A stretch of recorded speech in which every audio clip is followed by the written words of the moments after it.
Marcus, a couple of days on to reflect from the first defeat. 10 for 4, just one of those things, or was it just exceptional pieces of bowling? I thought the pitch played a lot, or did a lot more than we really expected it. I think you could see with the new ball in both innings, wickets fell, and both teams and batters were put under pressure, consistently really. So we had to try and adapt and try and progress, which obviously it took a while to do that. Only really Harry managed to do so, but it was a challenge, that's for sure. It definitely did more than everybody expected it to. We looked at the pitch beforehand. It looked a real good one, but there was definitely more sea movement than we expected. With your former international batter hat on, what are you thinking when you're watching Brook go about his work? Because it was a genuinely phenomenal innings. It was special, yeah. I think in the situation of the game probably dictated how different it was, and obviously he had to try and be a little bit more proactive than potentially what it happened in previous innings, with wickets falling around, and to someone to go and get 130 like that is incredible. We discussed it in the change room afterwards and applauded him for something he'd done so special that you never see that sort of scorecard where someone goes on for a long period of time. You might get 30 or 40 or someone and like you get a small total of 150, but an innings like that was truly incredible, and the partnership he had with Jamie Overton really valuable in getting us a total that we thought we could still compete with. I was kind of laughing to myself afterwards when he was talking about he wants the team to go even harder. That might be a route out of that potential problem.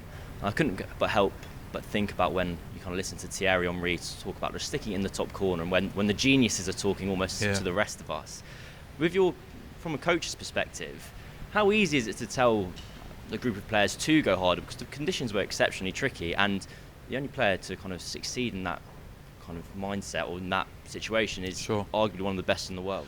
Yeah, I think he was the only one, along with Jamie Overton, who both had the length of time at the crease that they could manage to do so. So the rest of the guys were going to try with that mindset, but never had the opportunity because they'd never stayed in long enough, really. We talk about it a lot in our change room, about our mantra in trying to be positive and trying to put bowlers under pressure. And it's then identifying it and being smart at the right time out in the middle when you have to try and do something. With the ball doing as much as it was, I think your only real way of going about it was to try and adapt and try and put pressure on the bowlers by using your feet, backing away, whatever you needed to try and do to knock them off the length and what it is. But it is a challenge, and I think that's probably the final piece to the puzzle almost of trying to create players that are skillful and mentally are able to challenge and adapt when situations or conditions don't suit, and you get on a real good pitch like we've seen in other games already on this tour or back at home. So it just sort of hands out a little bit more about how special Harry was on that day. Australia have pretty much said openly that the plan is to create spicy wickets to nullify England's attacking threat, which, truth be told, is a compliment to England's batting lineup.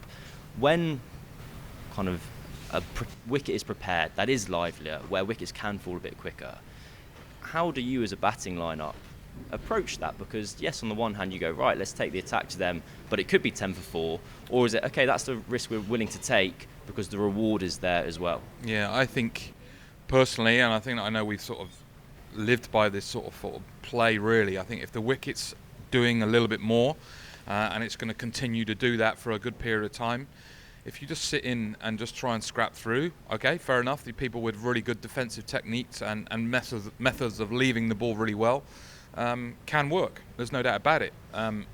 But we've seen it in the past. We had games here when we played down in Wellington when the ball was doing plenty. Harry Brook came out again, played in that fashion and was really aggressive. And it comes off really well. And I think that's something that we do well when ball is up, dominating the bat. Then to try and be aggressive and put pressure on is something that we do really well. So I don't have a problem with that because it obviously makes for quicker games and entertaining cricket, which kind of suits us. How difficult is it in your own role as kind of coach to balance these preparations? Because I imagine, yes, of course we've got 2 more white ball matches here, but yourself and the other players would be like, well, might be wanting to work on technical things a month in advance. That'd be normal of any player to want to do that. Yeah. So when you're flicking in the nets, is it red ball focus, or is it just for these 2 ODIs? Very, very much planning white ball at the moment. I think we've got a majority of different teams here. Obviously, we've got a combined sort of structure at the moment, but the dominance is obviously working on the white ball, getting ready for tomorrow's game, getting ready for the next white ball game that we have in this series, because obviously the importance of what we're trying to do.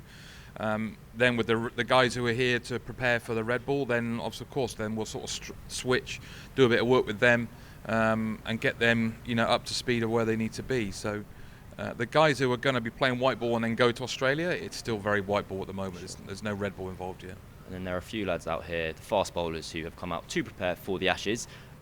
It's raining all the time. Yeah. Has Mark Wood been able to get a bowl in yet? Yeah, they had a bowl in Mount Maunganui, where we were for the previous game. Obviously we had a training day and then obviously a match day, so they both got prep in there, came in early to do what they need to do. They might not get outdoors today, but the forecast looks pretty good for tomorrow. And then we've got a few more days where we're obviously down in Wellington, where they hopefully continue on that prep. But there's still a long time, isn't there? It's still plenty of days before the first Test match, where they'll get prep in Australia, in Perth. Plenty of time to get overs under their belt. So without asking you to name the 11, Mark Wood still on track for Perth? I don't know. I'm guessing so. He's running in bowling when he's bowled here. So yeah, I'm very much focused on the job in hand of trying to win tomorrow's game. So we'll think about Australia and when we get over there in a couple of weeks. And last one, just for a bit of talkSPORT's own loving. You mentioned beforehand that you do listen to a bit of talkSPORT. Who are your favourites? What are the shows you're tuning into? I listen a lot. I would say, obviously, breakfast time. It's a key time for me. Walking the dog, or getting ready and going to work when I'm back at home. And then obviously drive time when I'm coming back. They're the two best ones for me. I'd still listen to Hawksby and Jacobs in afternoons and stuff like that. So. Any time of day, I might be cutting the grass midday and I'd have it on at home. So.